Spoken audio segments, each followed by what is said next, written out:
Romans chapter 3. God's faithfulness. What advantage then is there in being a Jew? Or what value is there in circumcision? Much in every way. First of all, the Jews have been entrusted with the very words of God. What if some were unfaithful? Will their unfaithfulness nullify God's faithfulness? Not at all. Let God be true and every human being a liar, as it is written, so that you may be proved right when you speak and prevail when you judge. But if our unrighteousness brings out God's righteousness more clearly, what shall we say? That God is unjust in bringing His wrath on us? I am using a human argument. Certainly not. If that was so, how could God judge the world? Someone might argue, if my falsehood enhances God's truthfulness and so increases His glory, why am I still condemned as a sinner? Why not say, as some slanderously claim that we say, let us do evil that good may result? Their condemnation is just. No one is righteous. What shall we conclude then? Do we have any advantage? Not at all. For we have already made the charge that Jews and Gentiles alike are all under the power of sin. As it is written, there is no one righteous, not even one. There is no one who understands. There is no one who seeks God. All have turned away. They have together become worthless.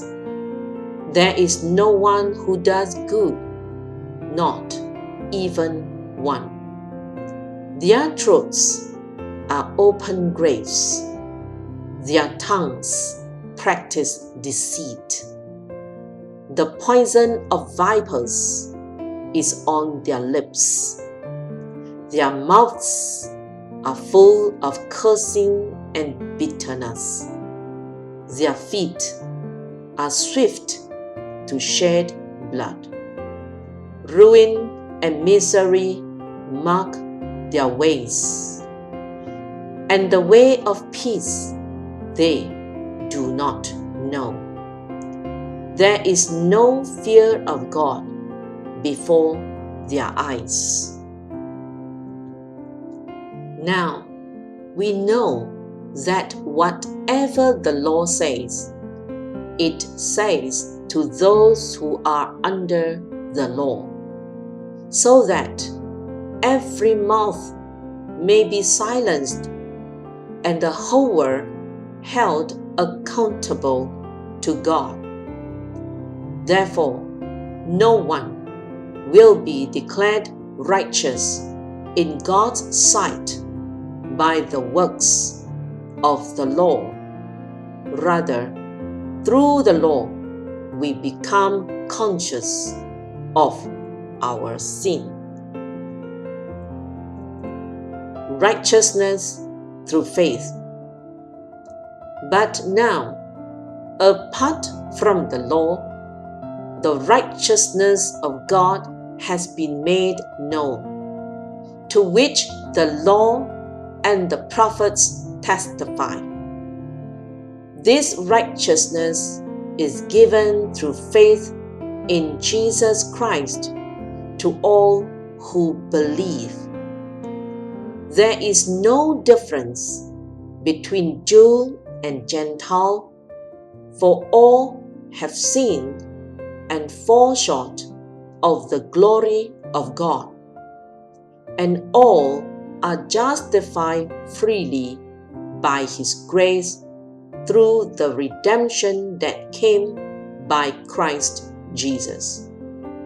God presented Christ as a sacrifice of atonement through the shedding of His blood, to be received by faith. He did this to demonstrate His righteousness, because in His forbearance He had left the sins committed beforehand unpunished.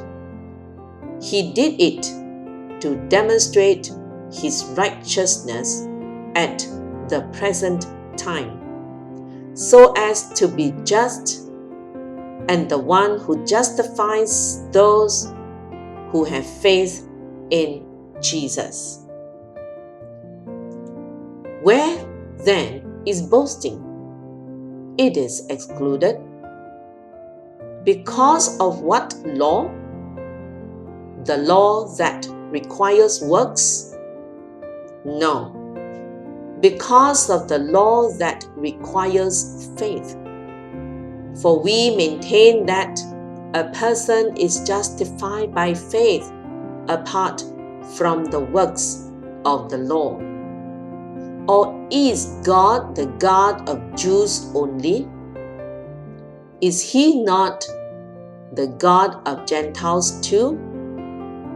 Yes, of Gentiles too, since there is only one God, who will justify the circumcised by faith and the uncircumcised through that same faith.